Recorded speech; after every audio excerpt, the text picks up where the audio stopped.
cantidad de luces, digamos, de radiaciones electromagnéticas. Entonces, y este polarizador es una rejilla polarizadora de aquí vertical. También podríamos ponerla horizontal como está la de acá, y entonces sí o sí va a dejar pasar una radiación, pero un plano, ¿no? Un plano. Entonces esta luz es una luz, esta de aquí, perdón, esta luz es una luz polarizada, a partir de una luz natural. A partir de una luz monocromática, sería esta luz monocromática, nosotros dejamos pasar también a través de esta rejilla de la luz monocromática solamente un plano. Y esta luz también es polarizada, igual que esta luz es polarizada. Nosotros en el equipo partimos de una luz monocromática. También hay equipos que pueden partir de una luz polarizada, pero natural. Entonces este sería el polarizador y este también es el polarizador.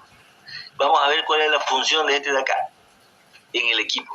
Pero ya sabemos que en el equipo hay un polarizador 1 y un polarizador 2. Ok, bueno, ahí vamos a ver cómo funciona este de acá. Bueno, entonces, hablando de sustancias ópticamente activas, las sustancias ópticamente activas son las que presentan isomería óptica, es decir, los enantiómeros, moléculas asimétricas. Son moléculas que tienen la misma estructura, la misma composición de su átomo, ¿no? Pero tienen diferentes estructuras. Por ejemplo, estas son moléculas leucógiras. Los isómeros ópticos son imágenes especulares uno de otro. ¿Qué significa especulares? Que no se pueden, estas son, fíjense ustedes, es como que tuvieran sus manos con la palma para arriba. Fíjense que el pulgar apunta hacia afuera, ¿cierto? Si le damos la vuelta a nuestras manos y la ponemos una mano mirando la palma hacia abajo y la otra mirando hacia encima, veremos que no van a coincidir la ubicación de estos átomos, ¿cierto? Entonces esto quiere decir que moléculas que no se pueden superponer. Estas moléculas no se pueden superponer. Entonces, estos sí son carbonos asimétricos porque están bien en el centro igual, los dos. Si la ponemos una encima de otra, van a ver que esto, digamos, si lo marcamos, estos átomos son diferentes. Entonces no podemos superponer.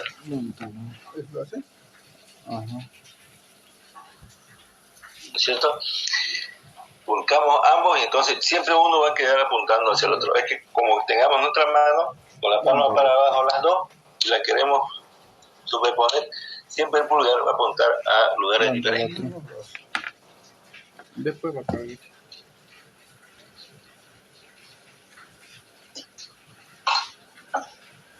Bien.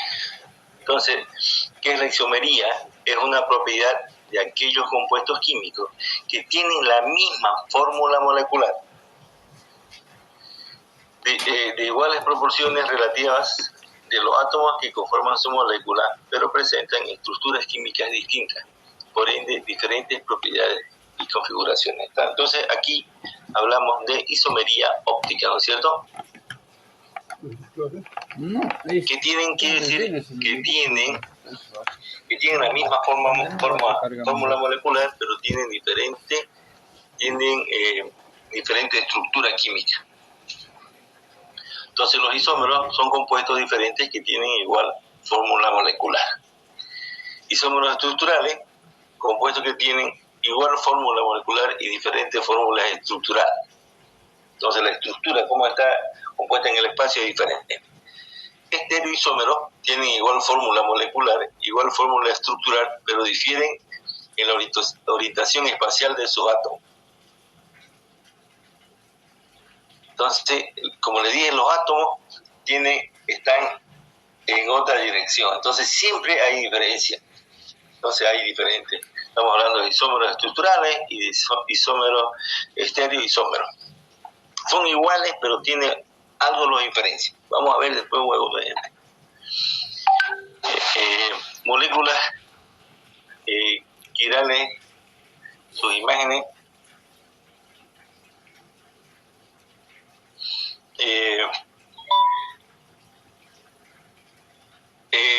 Imágenes especulares de sí misma, más no superponibles. Como les dije, están así. Este es como que usted mirar el espejo, su mano izquierda queda en el espejo como que fuera derecha. ¿No es cierto? Entonces, igualito acá, no se pueden superponer. No se pueden superponer. Dos enantiómeros isómeros ópticos de un compuesto orgánico con carbono asimétrico, por ejemplo la glucosa. No podemos superponer. 9 y 12 minutos, faltan 3 todavía. Esto es así, como que tuviéramos las dos manos. Si la encimamos una a la otra, plano con plano, así. Pero si le ponemos ambas mirando hacia abajo, por ejemplo, no vamos a poder superponer. Los enantiómeros, también llamados isómeros ópticos, son una clase de estereoisómeros, tales que en la pareja de compuestos, la molécula de uno es imagen especular de la molécula del otro y no son superponibles. Cada uno de ellos tiene en su nombre la letra correspondiente, sea R o S.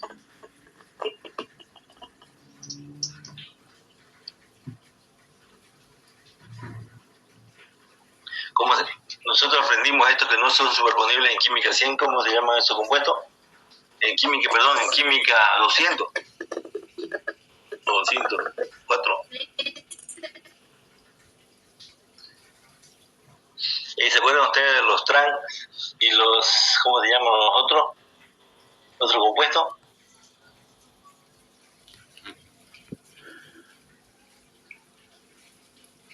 A ver, ¿quién llevó química 204? ¿Cómo se llaman?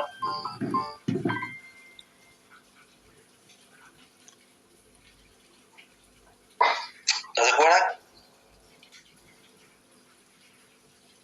Trans y cis, ¿no se acuerdan? ¿Sí o nada? ¿Qué está pasando? Entonces, si estamos hablando de estos compuestos, de estas estructuras moleculares, estamos hablando de sustancias orgánicas. Una mezcla racémica es una mezcla de isómeros ópticos con 50% de levógiro y 50% de estrógeno, ópticamente inactiva. También ustedes ya vieron en química 200, en química 204, que son levógiros, que son de estrógeno, ¿cierto? Entonces, fíjense ustedes que estamos hablando de un compuesto que tiene 50% de levógiro y 50% de estrógeno. Esto da una mezcla racémica. Son dos compuestos. La capacidad de hacer girar el plano de la luz polarizada la presentan los enantiómeros puros o mezclas no equimolares.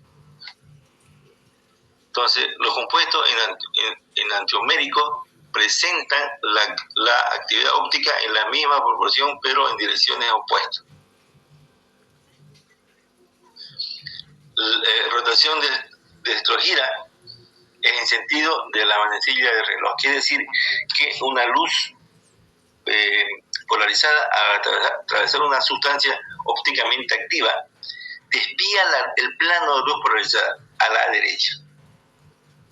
Y las que tienen la propiedad de hacer girar ese plano a la izquierda se llaman levógiras. A la derecha destrorotatoria o destrógira, dextrogira, que giran a la derecha, y levorotatoria o levógira, que giran a la izquierda. Entonces ya sabemos que hay dos tipos de sustancias, una que desvían a la derecha y otra a la izquierda.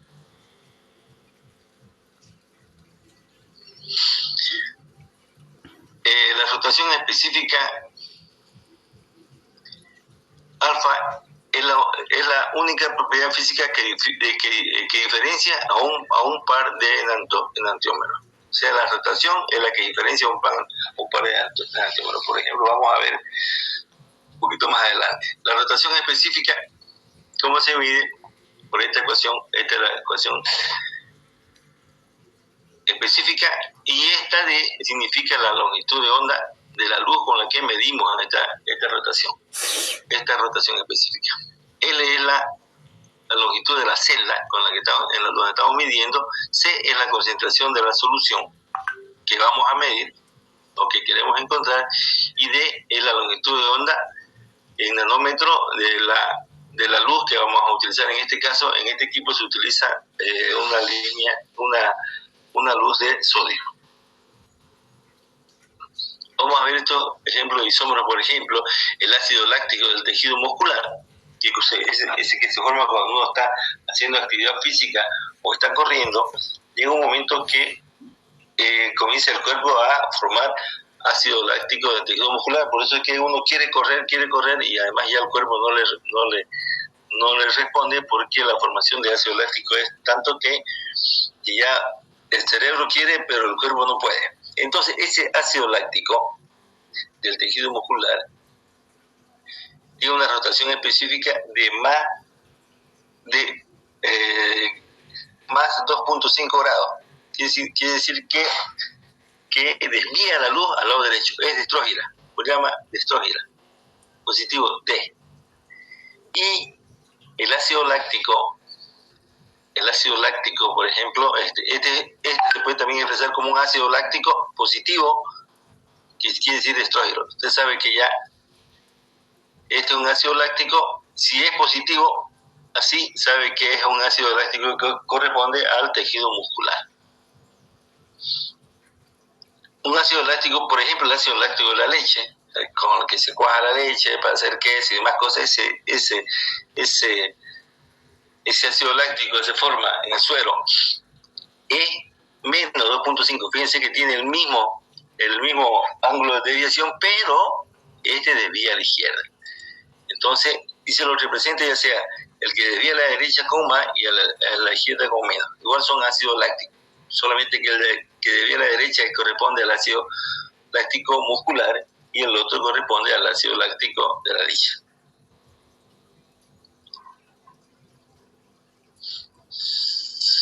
Entonces la composición, la posición de los radicales es diferente, ya sea en uno o en el otro.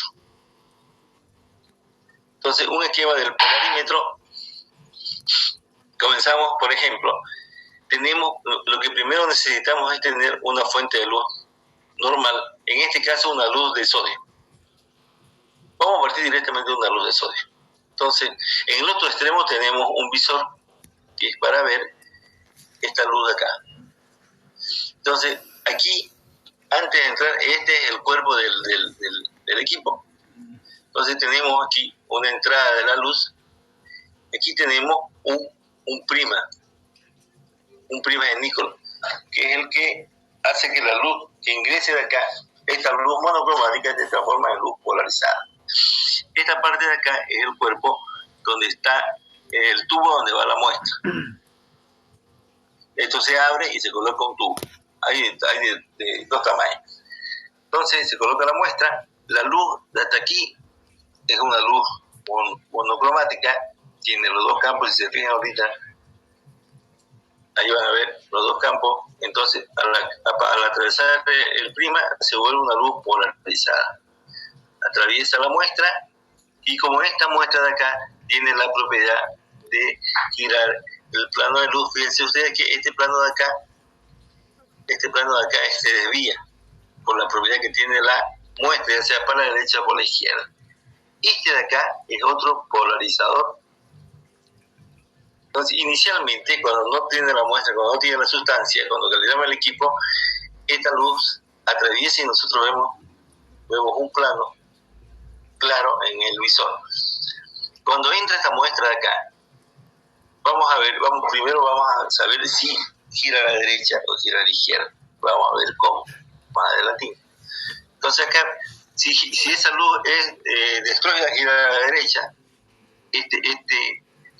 esta rejilla, bueno, aquí era una rejilla, aquí la otra, se la mueve de tal forma que se pone paralelo a este plano. Esa luz que se desvió, se la vuelve a poner paralelo y entonces la luz atraviesa. Y nosotros medimos esa luz que se desvió, que es el ángulo de desviación de la luz. Eso es lo que leemos. Ese ángulo de desviación de la luz está relacionada en forma directa con la concentración. Entonces, igual que en el caso de la absorción, graficamos en este caso ángulo de desviación, luz de la luz, entonces, y concentración, y es una línea recta. Entonces también encontramos entonces el ángulo de desviación, vamos a la línea recta, a la línea, y encontramos la concentración. Para trazar esta línea, también nosotros, dentro de un cierto margen, trazamos una línea y la comprobamos que sea recto. ¿Cómo? Leyendo el índice de desviación. Índice de desviación, digamos acá, índice de desviación, y el eje de las X ponemos la concentración. Entonces tenemos la línea, encontramos el índice y llegamos, encontramos la concentración. Eso es lo que queremos encontrar con este equipo. Estamos hablando de azúcares más que todo. Entonces este equipo se utiliza más en la industria azucarera. ¿Cómo funciona? Como le dije, esta puede ser una fuente de luz luminosa, puede ser una luz natural. Pasa por el polarizador, elimina todos los planos excepto uno. Es una luz polarizada, pasa a la muestra. Todo esto de acá es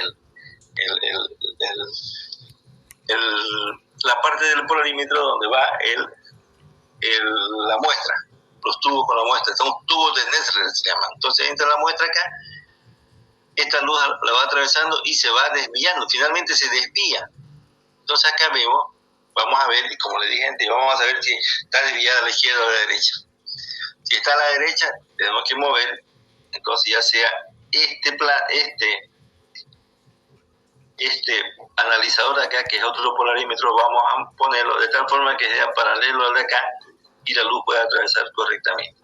Pero ¿qué hacemos? Que todo este plano de acá lo vamos a mover de tal forma que pueda pasar la luz.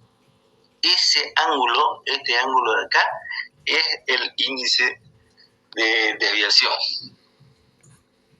Eso es lo que leemos acá, nada más. Fíjense acá, hay otra esquemita,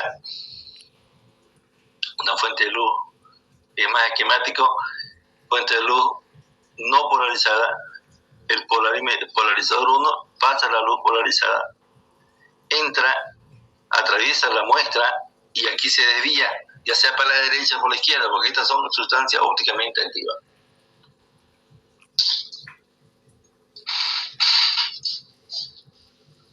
Ópticamente activa, ¿no? Entonces la luz polarizada con el plano de polarización rotado respecto al de la luz polarizada incidente. Entonces ahí se va a desviar. Entonces aquí este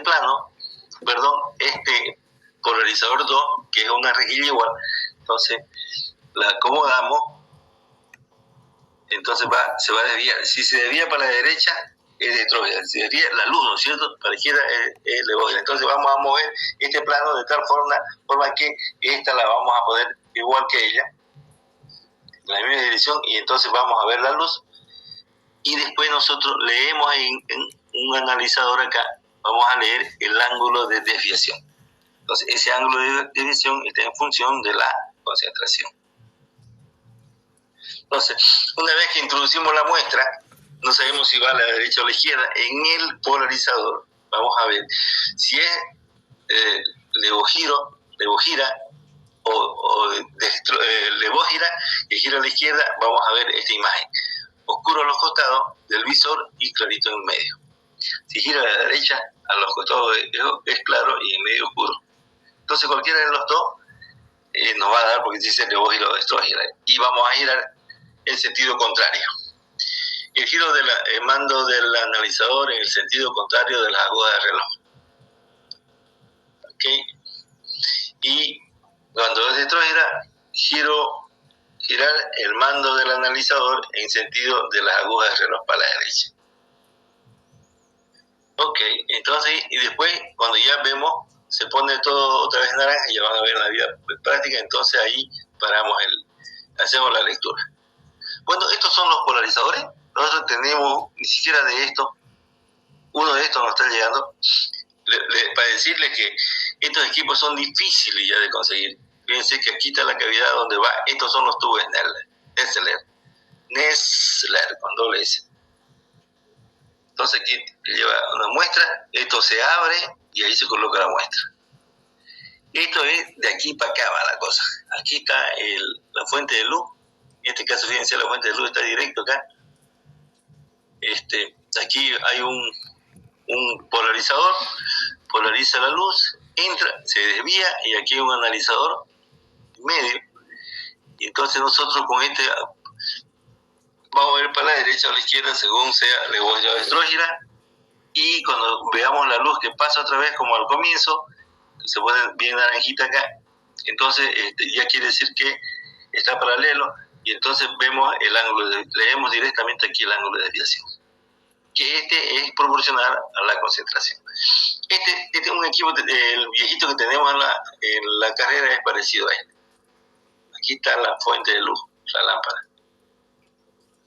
Bueno, lo moderno, pues ahora usted pone la muestra y directamente le da el resultado, sin saber cómo funciona, ¿no? Como le dije, un polarímetro de laboratorio tiene la luz de la fuente de luz, un polarizador, que sería esta es la luz sin polarizar, este es el polarizador, la luz polarizada entra sobre la muestra, se desvía, hay un analizador que es otro polarizador, o el polarizador 2, que con este sabemos si va a la derecha o a la izquierda, movemos y leemos el ángulo. Lo volví a poner acá porque es el que tenemos en el laboratorio. Bueno, y el moderno son estos que directamente usted coloca acá la muestra y le da el resultado. Mira por ahí, ya está listo. Fíjense, este es otro, diferente. Bueno, diferente, no tiene el mismo funcionamiento, pero ya, fíjense que la muestra de acá. O sea, todo es directo, donde le da el resultado. Solo tendrá soluciones patrones para calibrarlo y después, ni siquiera es calibrarlo, se llama ajuste, lo ajuste y comienza a leer. Después de mucha lectura, mete el patrón y si está bien, si repite, quiere decir que está bien, usted sigue leyendo. Bueno, eso es el polarímetro. Bueno, hoy día, ¿qué hora son ahorita? Quiero ver la hora. Son las 9:29. Voy a tratar de hacerlo lo más rápido, lo del refractómetro, que es un poquito más largo, pero lo que pasa es que yo tengo que ir a una oficina de la AFP, y en la AFP uno no puede ir y establecer sus horarios que uno desea, sino lo que ellos le dan. Y entonces el viernes, y yo no pasé clase con ustedes porque justo tenía programada una consulta con la AFP, y estuve hasta las 12:30 más o menos. Entonces hoy día me programó tengo que estar a las 10 de la mañana, ya voy a tratar de estar lo más rápido posible. Y así que quiero que veamos el refractómetro, si no, lo vamos a volver a repetir en la próxima clase. Pero yo quiero que tengan el concepto para que lo pueda ver el equipo en el laboratorio. Bueno, hablar del refractómetro. También es un equipo, es un instrumento, como química analítica instrumental. El otro vimos la desviación de la sustancia ópticamente activa. Vimos que en una espectrofotometría, la absorción de la luz, que está la absorbancia, que es proporcional a la concentración. Acá vimos la desviación de la luz de la sustancia ópticamente activa, que es proporcional también a la concentración. Ahora vamos a ver a la refracción, que es otro fenómeno de la luz. Todo lo que vemos aquí es en base a la luz, por eso que ustedes sí o sí tienen que conocer el concepto de luz.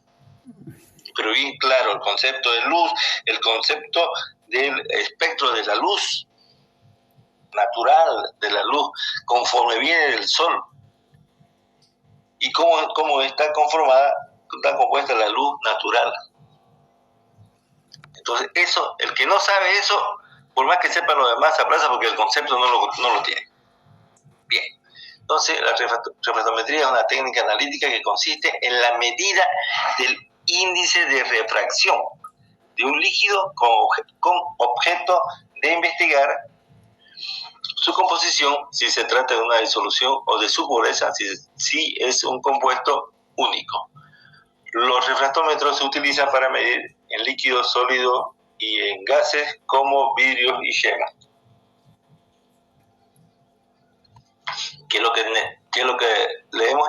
El índice de refracción. El índice también, una desviación también que hay de la luz. Pero tiene otro concepto. En la polarimetría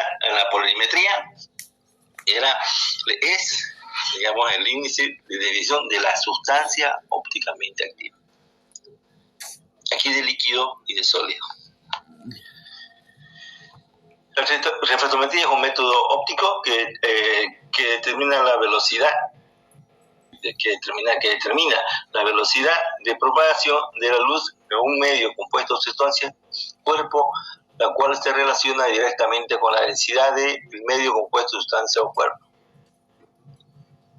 Fíjense que la refractometría determina la velocidad de propagación de la luz en un medio, o un compuesto o una sustancia. Es la velocidad de propagación, o sea, cómo pasa por ahí, la cual se relaciona directamente con la densidad. Si está más denso, tiene su relación, ¿no es cierto? Para explicar este principio se utiliza la refracción de la luz. ¿Qué es la refracción de la luz? Una propiedad física fundamental de cualquier sustancia, y la escala de medición de este principio se llama índice de refracción.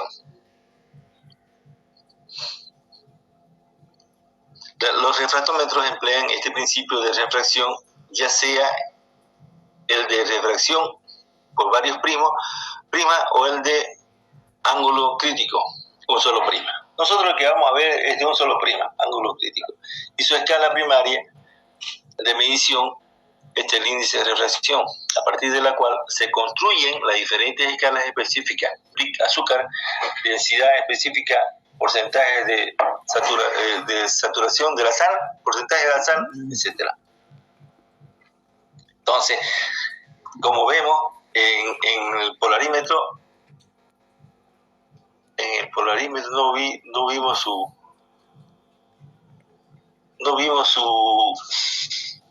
aplicación, ¿no? Me salté. Bueno, después se lo voy a dar. Pero el polarímetro, por ejemplo, mide el índice de refracción generalmente de los azúcares, de diferentes azúcares. Entonces, por ejemplo, en el caso del azúcar de caña, la glucosa, entonces nosotros, la glucosa, la concentración de una solución de glucosa, hacemos la curva, entonces la concentración versus índice de desviación o de la polarización. Entonces tenemos puntos y tenemos una línea desde el origen. Entonces con esa gráfica nosotros cualquier concentración, solución, le vemos directamente y sabemos cuál es su concentración en azúcar. Eso es lo que se hace en Ingenio. También en este caso igual se puede hacer con el índice de refracción, también se puede medir la cantidad de azúcar en porcentaje que hay en una solución. También se utiliza el refractómetro en la industria azucarera. Los refractómetros se utilizan para medir en líquidos, sólidos, gases, como vidrio o gema. La gema también se utiliza en la industria de las piedras preciosas. También se utilizan los refractómetros. ¿Qué es la refractometría? Es un método instrumental basado en el fenómeno de refracción. El fenómeno de refracción se define como el cambio de velocidad que experimenta la radiación electromagnética luz al pasar de un medio transparente a otro. Entonces esa es la refractometría. Es el cambio de velocidad que experimenta la radiación electromagnética, o sea, la luz, al pasar de un medio transparente a otro. Fíjense ustedes que este lápiz está recto, pero nosotros vemos pareciera que esté doblado ahí, ¿no? Pero más o menos, si trazamos una línea recta, el lápiz, vamos a ver que hay una desviación, pero es por la luz, ¿no es cierto? Cuando un rayo de luz pasa oblicuamente de un medio hacia otro de densidad diferente, su dirección cambia al atravesar la superficie que lo separa. A esto se llama refracción. Si un segundo medio es ópticamente más denso que el primero, el rayo resultará más perpendicular a la superficie. Se llama ángulo de incidencia I, en tanto que el ángulo correspondiente en el segundo medio se le denomina ángulo de refracción. Entonces, este es una luz incidente, viene de un medio, de aquí para acá es un medio y de aquí para acá es otro medio. Entonces llega la luz acá, hay una luz incidente, una luz reflejada y esta es una luz refractada. Este es el índice de refracción. Este es por eso que vemos el lápiz que tuviera en el agua, tuviera un chueco, ¿no? Es por esto es lo que vemos. Este ángulo es el ángulo de refracción. Este es el ángulo que medimos. Este de aquí es un medio. En este caso, si esto es agua, en el caso del lápiz, esto es el aire, es un medio, y el agua es el otro medio. Cuando un haz de luz que se propaga por un medio ingresa a otro distinto, una parte del haz se refleja mientras que la otra sufre una refracción. Una se refleja, la otra sufre una refracción, que consiste en el cambio de dirección del haz. Esto es lo que medimos.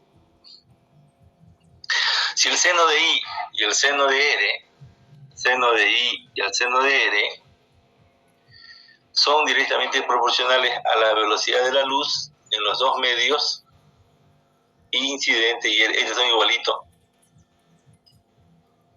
incidente y R, se llama índice de refracción N. Si el rayo incidente está en el medio más denso, N será menor que 1. En caso de nosotros, entonces N tiene que ser menor que 1. Si el rayo de incidente está en un medio más denso, incidente, el que viene, es menor que 1. O sea, viene, digamos, de uno más denso a otro menos denso. En el caso del aire y el agua, viene de uno menos denso a otro más denso. Si el rayo incidente está en un medio más denso, N será menor que 1. Si está en el menos denso, mayor que 1. Por lo general, se considera que N es mayor que 1 cuando el rayo pasa de medio ópticamente menos denso, generalmente aire, al más denso. Entonces, en nuestro caso, el rayo va a ser, el índice de refracción va a ser mayor que 1.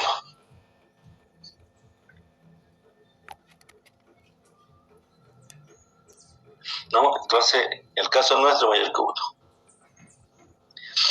El índice de refracción es el número adimensional, es ese número adimensional que expresa la relación existente entre la velocidad de la luz en el aire y la velocidad de la luz en el medio más denso. Ejemplo, la gema, ¿no es cierto? La gema, porque nosotros vamos a medir en un vidrio, una gema, ya vamos a ver por qué. La medida del índice de refracción o de los índices de refracción de una muestra es fundamental para su determinación. El índice de refracción es una característica constante para el medio considerado y se emplea en la identificación y determinación de la pureza de sustancias y para el análisis de la composición de mezclas binarias homogéneas de constituyente conocido. Entonces, ya el índice de refracción es una característica constante para el medio considerado y se emplea en la identificación y determinación de la pureza de sustancias y para el análisis de composición de mezclas binarias. Mezclas binarias, son dos compuestos homogéneas de constituyentes conocidos. El índice de refracción de una sustancia transparente disminuye en forma gradual al aumentar la longitud de onda.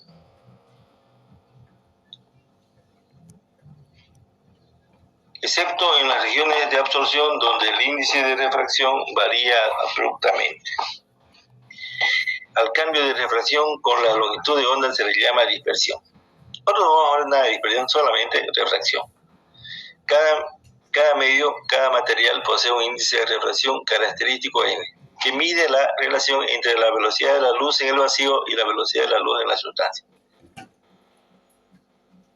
Entonces se calcula mediante la siguiente fórmula: el índice de refracción del medio, y C es la velocidad de la luz, 3 por 10 a la 8 metros sobre segundo, y B es la velocidad de la luz en el medio en cuestión. Dado que la velocidad de la luz en cualquier medio es siempre menor que en el vacío, el índice de refracción será un número siempre mayor que 1. En el vacío igual a 1, en otro medio menor que 1. Entonces, este índice de refracción depende de la temperatura, de la presión, de la longitud de onda de dispersión, de la concentración, especie. Se trata de una mezcla.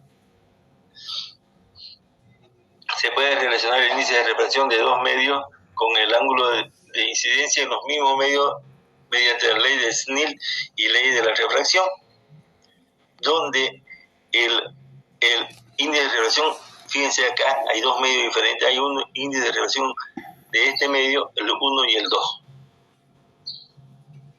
Entonces, por el seno del ángulo, este de acá, es igual al índice de refracción en el otro medio, 2 por el seno del ángulo, θ 2, que es este angulito de acá. En este caso se desvía, está desviando por el otro lado. El ángulo entre el haz incidente y la normal perpendicular a la superficie es el θ 1. El θ 2 el ángulo entre el haz refractado y la normal de la superficie. El ángulo de incidencia θ 1 es igual al ángulo de reflexión 1. La refracción específica es la relación entre el índice de refracción y la densidad. También se conoce como la ecuación de Lorentz y Lorentz. Esta es para determinar el índice de refracción específica. La refracción específica es muy útil como medio para la identificación de una sustancia y como un criterio de su pureza. Entonces, los fabricantes de refractómetros emplean principalmente dos sistemas de medición. Sistema transparente para el refractómetro de AB, que es el que tenemos, y sistema de reflexión para los refractómetros digitales. Sistema de transparente, fíjense, nosotros vamos a tener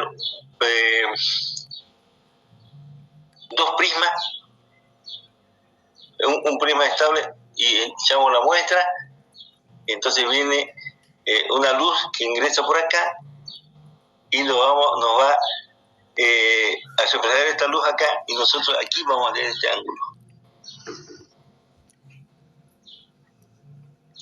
Ok, entonces el ángulo está en función de la concentración de la solución binaria.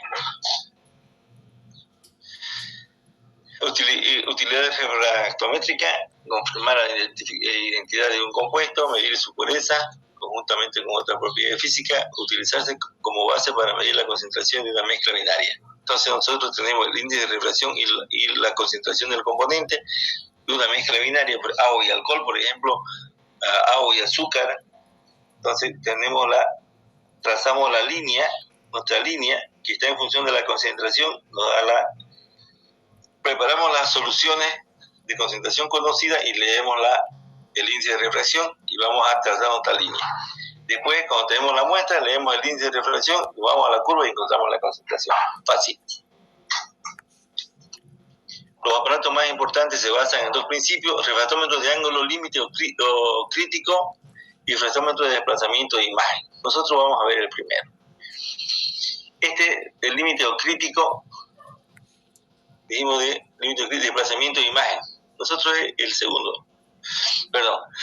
De imagen tenemos dos prismas. Aparentemente aquí echamos al lado y se cae, pero esto está ubicado en otro. Lo vamos a rotar a la derecha. ¿Qué mide el refractómetro de ángulo límite crítico. Mayor ángulo de incidencia de un rayo en un prisma que permite su refracción. Estamos hablando de un prisma donde echamos la muestra y ahí la refractamos. Si el ángulo de incidencia es mayor que el límite, se produce una reflexión. Ángulo límite crítico, acá la medida de este ángulo permite conocer el índice de reflexión de la muestra. Y esas son las leyes de Flynn en el aire.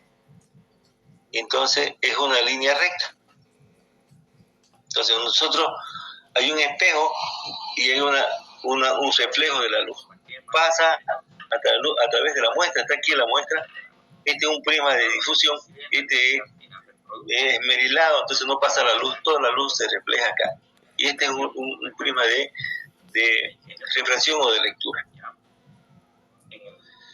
En estos aparatos se mide el desplazamiento del rayo refractado en relación al rayo incidente, en vez de medir el desplazamiento de la línea de separación entre la zona clara y oscura, debido al ángulo límite. Se construye un prisma con la muestra y el índice se calcula en base al desplazamiento angular de la luz al pasar por la muestra. Si la muestra es líquida, se coloca en un recipiente en forma de prisma. La precisión es unas 2 veces superior a la obtenida con el refractómetro de AB.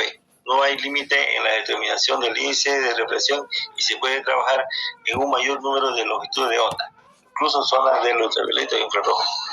Cercanos si usan prisma de cuarzo. ¿Cuáles son los que existen actualmente? El de AB, el refractómetro de AB, el de inmersión, el de Pulfrich. Este ya está casi desechado. O sea, el de AB y de inmersión. Nosotros tenemos un portátil de esto. Entonces, el refractómetro de AB, bueno, aquí aparentemente se saldría la muestra, pero no es así. Al mover el prisma, este P2, se mide en una escala al índice de refracción de la muestra que se refleja en el ocular con una precisión de 0.001. Con ayuda del amplificador aumenta hasta 0.000, un cero más. Entonces, utilizando un monocromador, una línea solamente de sodio como luz. Generalmente utilizamos luz natural. Este es el refractómetro de AB. Fíjense ustedes que aquí está el prisma de lectura, de medición, y este es el prisma de iluminación que decía que es esmerilado. Aquí se echan 2 gotitas de agua de la muestra y se cierra. ¿Con qué ajustamos el refractómetro? Con agua natural, agua destilada, obviamente. Aquí un compensador y aquí el ocular y tornillo de ajuste. Bueno, primero tenemos que conseguir estos ángulos del rayo incidente y después leemos aquí mismo en la parte de abajo leemos el índice de refracción. El refractómetro de AB, como pieza fundamental, consta de un prisma recto de Flynn, el prisma, el vidrio, posee un elevado poder dispersivo, propiedad que mide la separación angular relativa producida en los colores extremos del espectro. La sustancia líquida a ensayar se coloca en forma de gotas sobre la cara, pulimentada y libre del prisma. Se aprisiona mediante otros prismas de igual forma, pero que posee esmerilada su cara externa. Ambos prismas están unidos mediante una bisagra que permite el libre giro de uno de ellos. El refractómetro de AB, a continuación, se recogen varias imágenes del refractómetro de AB según el modelo aparecido en años sucesivos al primero fabricado por SEG. Estos fueron los rusos. Estos son los prismas. Entonces aquí esto se gira y se echa la muestra y se cierra y se lee. Aquí igual, aquí se echa la muestra y este se gira acá. Este igual, aquí se echa la muestra y este se gira acá. Y se lee directamente y aquí se va leyendo. Este es más o menos parecido al que tenemos, solo que es más delgadito. AB era un científico alemán cuya innovación teórica y técnica condujeron a grandes mejoras en el diseño del microscopio. Él hizo el AB. refractómetro de inmersión. Este tenemos de inmersión, es el más simple de todos, requiere solo de 10 a 15 milímetros de muestra, ml de muestra, en prisma simple, va montado en un telescopio que contiene el compensador y el ocular. La escala se sitúa debajo del ocular dentro del tubo. La superficie inferior del prisma se sumerge en un pequeño vaso que contiene la muestra, con un espejo debajo para reflejar la luz hacia arriba y a través del líquido. Okay, entonces directamente vamos a leer. Estos tienen una escala reducida y entonces de índice de refracción hay para diferentes sustancias y diferentes escalas. Entonces hay 2 o 3 escalas para una misma sustancia. Son específicos. Emplea luz blanca o artificial y contiene un compensador Amici, es el prisma, es el silicato con que está hecho. El prisma simple está montado rígidamente en un telescopio conteniendo el compensador y el ocular. La escala situada en el plano focal del ocular está graduada entre -5 a 105.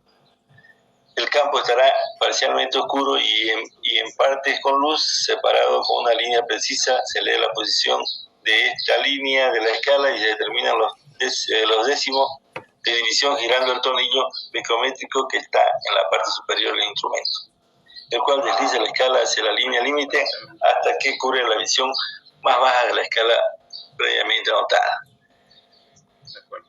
Esto es más complicado, el índice de refracción, porque la temperatura hay que medir entre 17.5 grados. Para nosotros es complicado porque no llegamos a esa temperatura, pero pues se puede solucionar midiendo. Esta es ya una refracción, esta es una escala de refracción a diferentes temperaturas. El de inmersión es más complicado.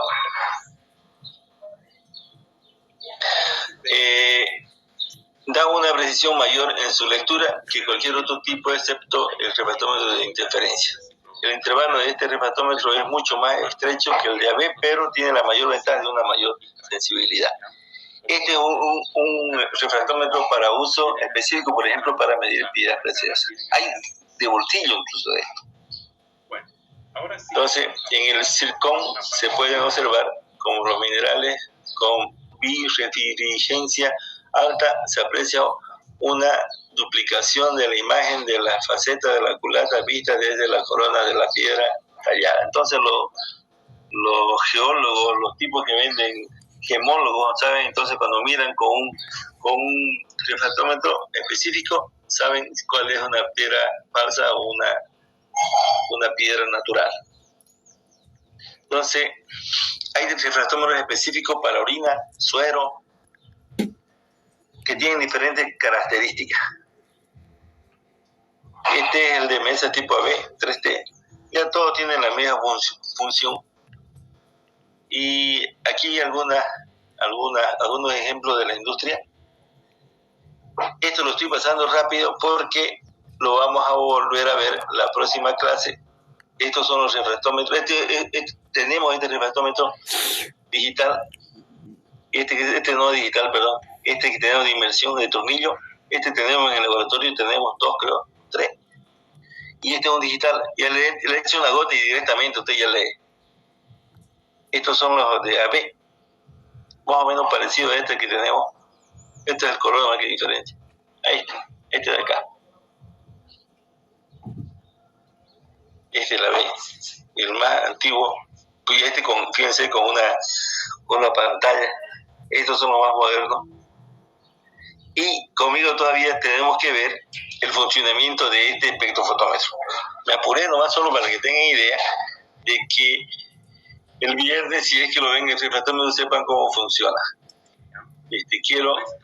o caras opuestas vienen a ser trans. La misma cara vienen a ser... Yo quiero tomar la lista, antes de dejarlo, porque como les dije, tengo una cita con mi AFP. Ya soy viejito, la más larga, tengo que buscarle ya la más importante, todo es importante. para no seguir aportando. Sí. Bueno, ¿ahora qué fecha es?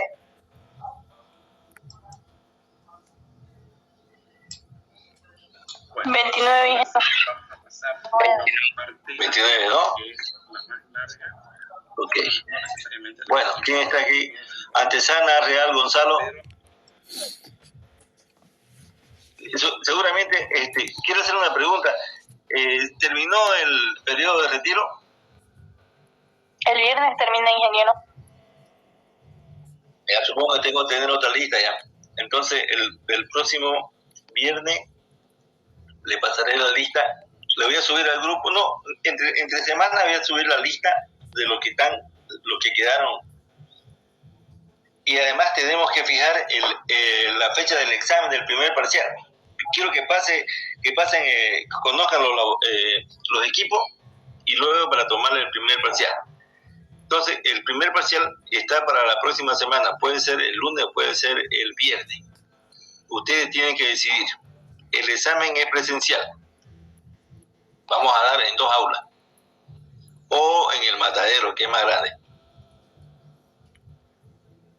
¿Cuándo quieren dar?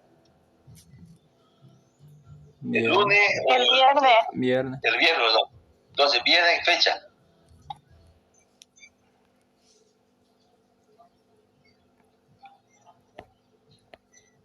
¿Por qué no me quieren decir la fecha? ¿Por qué no me quieren decir la fecha? El viernes. 10 de diciembre. O el 3 de 3 de diciembre. Viernes 3 de diciembre. Entonces, a la... Ingeniero sería el 10, porque el 10 sería este viernes. Sí. ¿Por qué?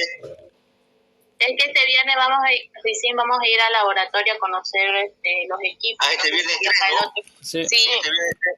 Ya no. sería para el 10. No sé. ¿No será que después se le va a encimar a ustedes la... Bueno, está bien. Ya el viernes 10. El viernes 10 está bien.